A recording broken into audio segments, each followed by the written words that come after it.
Bismillahirrahmanirrahim. Assalamualaikum warahmatullahi wabarakatuh. Waalaikumsalam warahmatullahi wabarakatuh. Ya Rabbal Alamin. Alhamdulillah.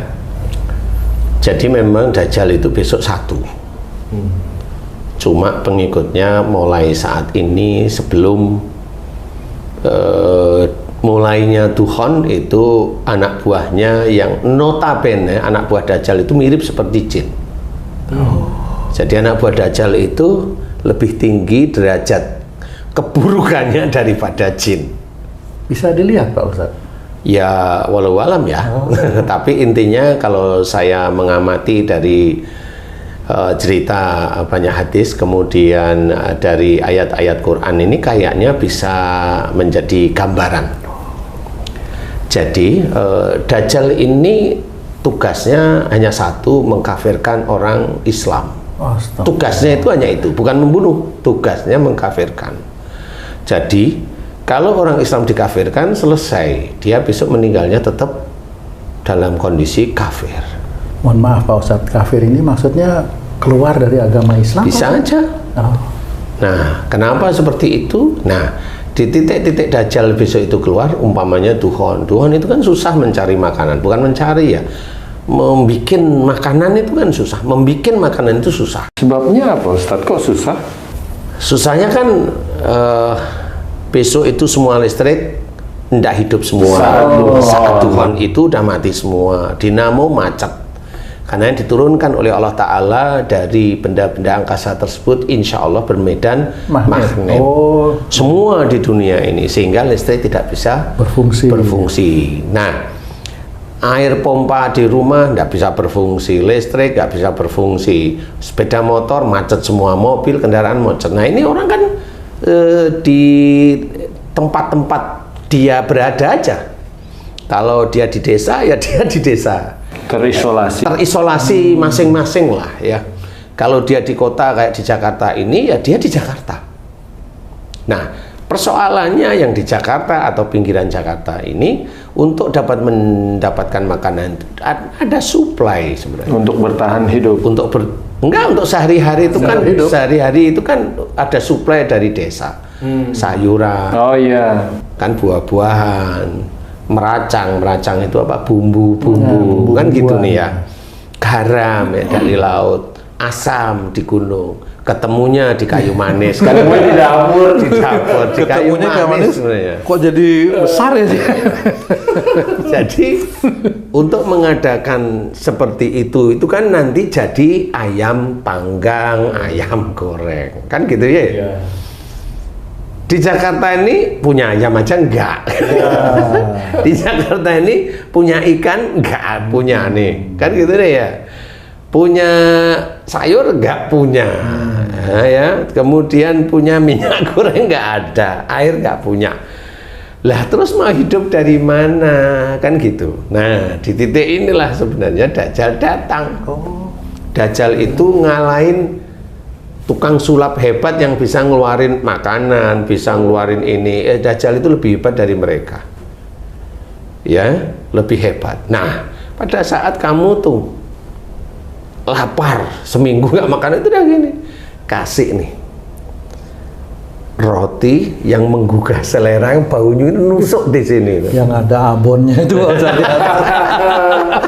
Waduh, gimana tuh Pak Ustadz?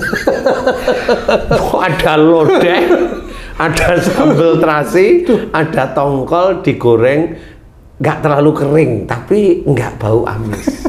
Ustadz, Dajjal itu kan cuma satu, sedangkan manusia di dunia ini kan jutaan.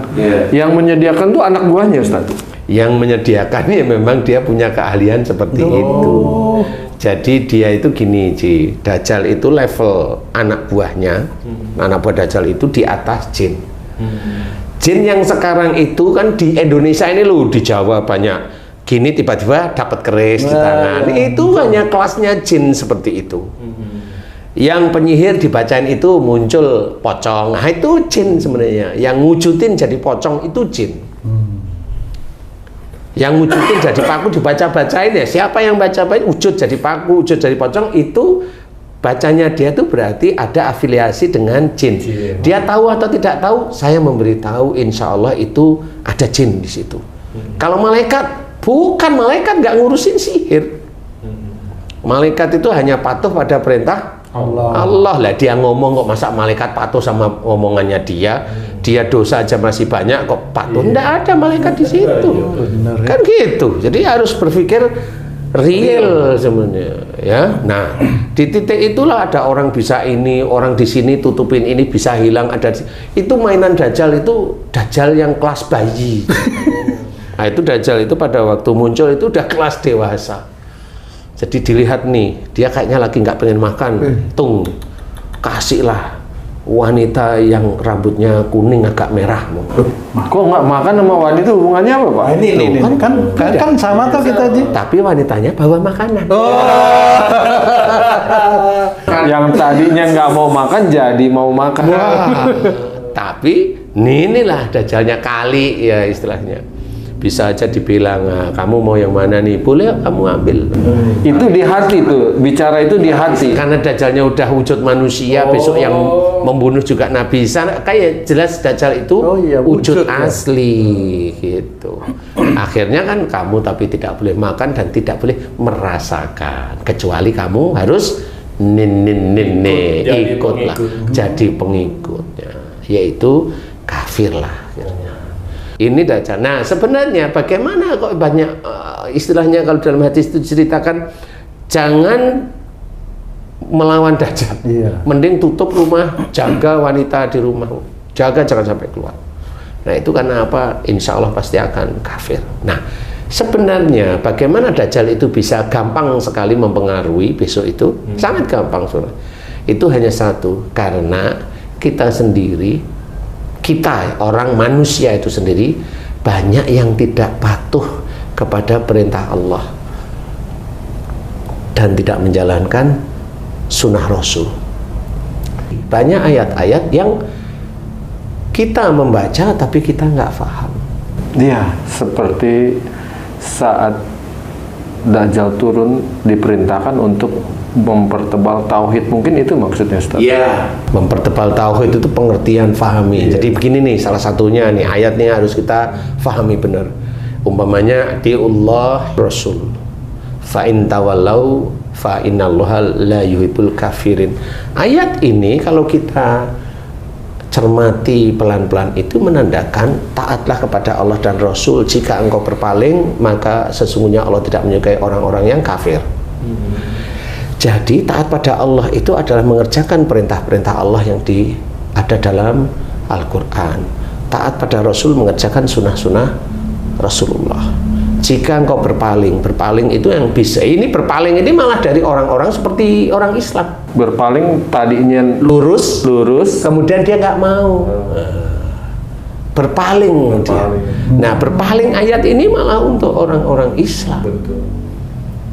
Maka sesungguhnya Allah tidak menyukai orang yang kafir, yang menolak satu ayat. Jangan, makanya kalau saya sering bilang ayat Quran jangan ditolak, pahami, ngertiin, kerjakan, jangan menolak ayat, karena kita akan masuk digolongkan oleh Allah Ta'ala kafir menurut Allah. Jangan milih-milih ayat ya. Jangan memilih-milih ayat. Semua ayat itu baik.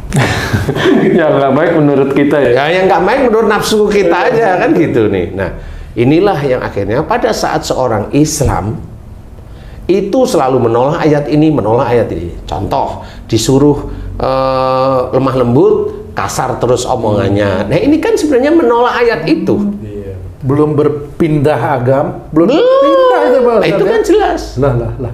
Masih di dalam Islam itu sendiri ya Pak Ustadz. Jelas. Lintalahum, lemah lembutlah kamu kepada mereka, itu kan perintah. Tapi kenyataannya orang-orang Islam itu kasar-kasar omongannya, semaunya sendiri, merasa dia oknum itu merasa dia yang hebat, dia yang ilmunya hebat. Nggak boleh, walaupun dia ilmunya hebat juga nggak boleh.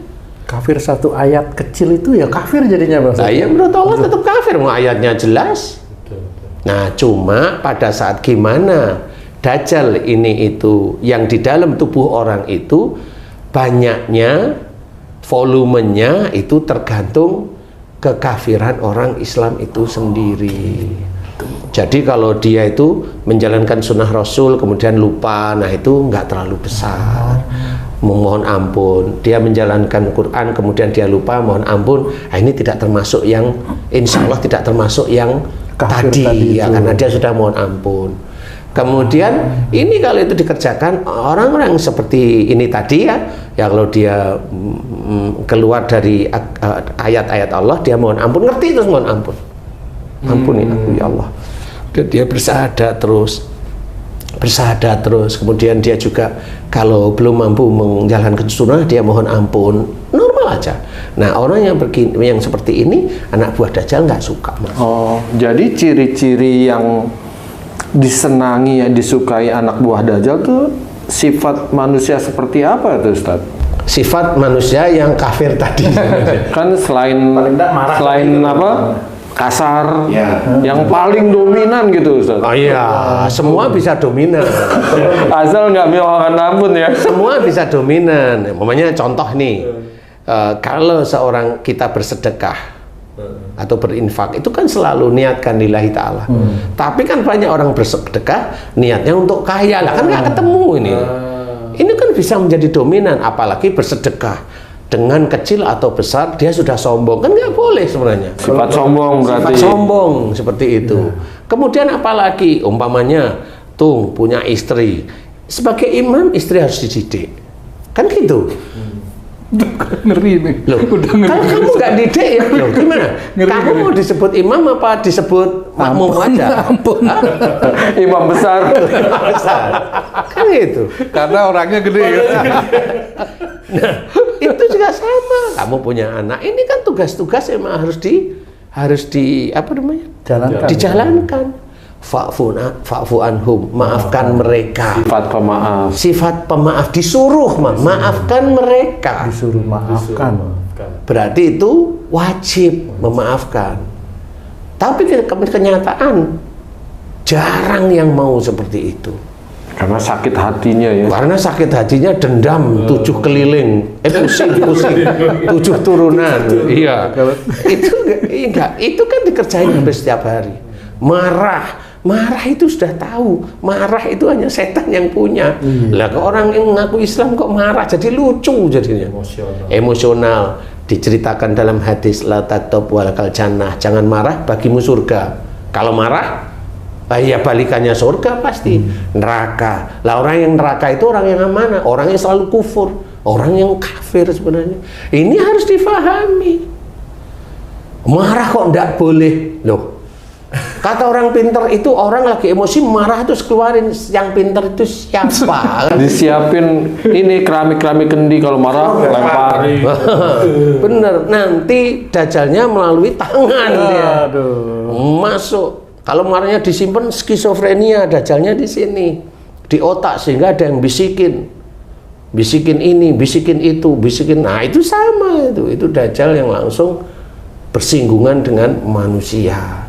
Nah disinilah sebenarnya kita harus belajar bertauhid kepada Allah Ta'ala, itu harus jelas. Pegang iman kita, katakan bahwa kita hanya menyembah Allah, kita hanya minta pertolongan kepada Allah. Resikonya kan nggak dapat makan, kelaparan segala macam tuh Ustaz tuh. Saat itu. Nah kan kalau memang dia imannya ringan-ringan, kan mana kita tahu berat imannya dia, timbangannya berat, kan nggak tahu. Kalau memang dia nanti orang yang imannya itu ringan-ringan, atau dia nggak punya iman, atau imannya dia rusak sendiri, ya akan dikumpulkan di titik-titik tertentu di situ. Dilalah senang-senang semua. Dia iman selalu membanggakan pendidikan, orangnya di sini di Indonesia, anaknya pas terbang di Australia, anaknya terbang di California, anaknya terbang di Inggris. Nah, setelah Tuhan nggak bisa ketemu anak. Nah itu kan jadi skizofrenia pada saat Tuhan, kan jadi lucu terusan ya. Jadi siapa ya punya setelah skizofrenia kok lu, aku kok jadi ingat Ustadz Danu, nah ini udah gelap semua, lah kan nggak ketemu sudah nih. Jadi inilah yang harus kita ketahui ya, gimana Dajjal itu sebenarnya sudah tidak perlu tidak perlu mencari pengikut. Jadi sebenarnya banyak orang Islam sudah menjadi pengikutnya sejak dini. Ustaz, jadi anak buah Dajjal itu udah masuk ke dalam diri seseorang, itu udah dapat dibayangkan betapa menderitanya di neraka nanti. Sifat-sifat yang Ustadz bilang tadi kan pemarah, terus sombong dan lain-lain, itu kan sebenarnya sifat dasar manusia nih, ada nih di situ nih Ustadz. Setiap orang ada di situ.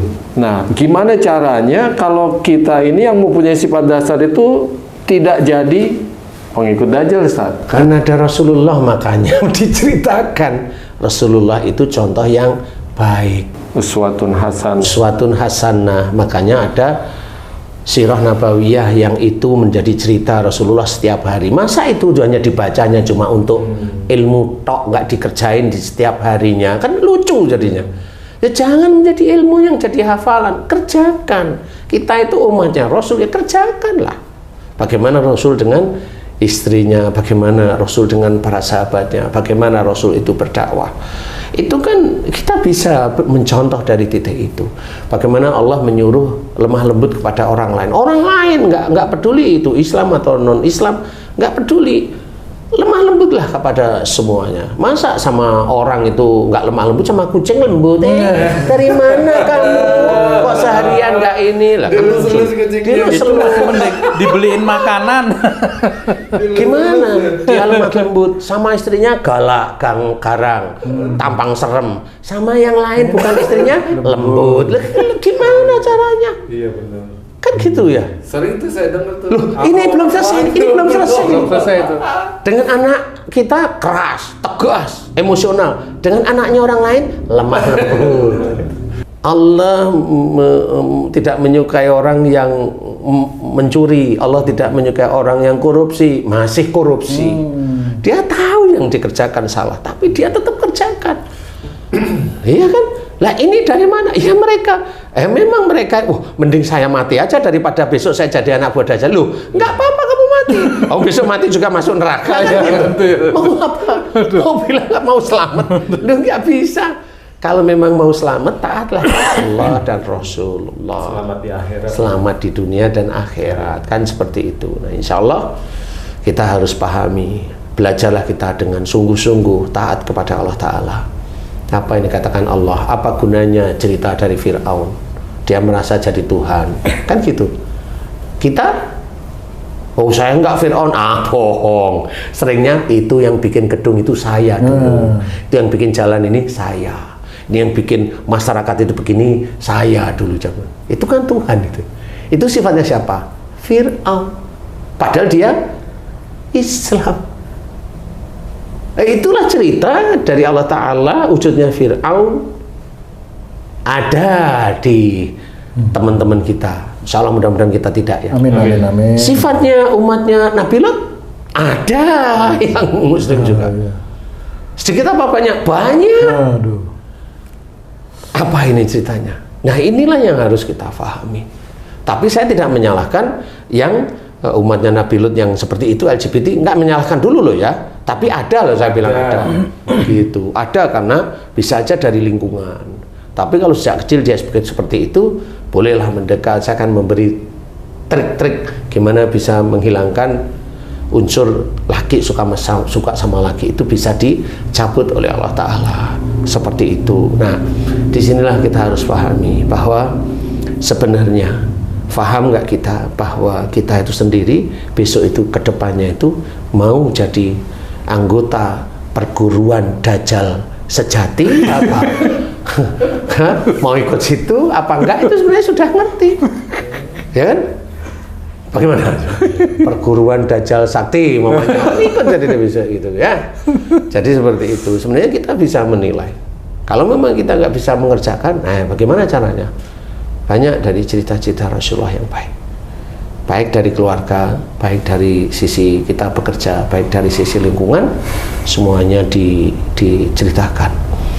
Jadi kalau memang kita tidak ingin mendapati diri kita besok, kalau diizinkan oleh Allah Ta'ala Tuhan itu masih hidup, tidak ingin masuk ke lingkungan Dajjal, ya berubah. Jadi di sini cerita ini bukan hoak, ini benar-benar jadi berubah. Karena apa? Saya sering menangani orang-orang kasus seperti itu. Skizofrenia, ada yang ngomong bunuh anakmu, bunuh anakmu. Di situ ada unsur dajjal. Saya mohonkan ampunan dosa-dosanya, saya mohonkan agar dihancurkan dajjalnya oleh Allah Ta'ala. Habis itu suara itu hilang. Kan berarti insya Allah benar. Nah, di sinilah kita harus pahami, jangan sampai, dan kita harus menjaga bagaimana akidah-akidah kita harus kita jaga, kita kerjakan.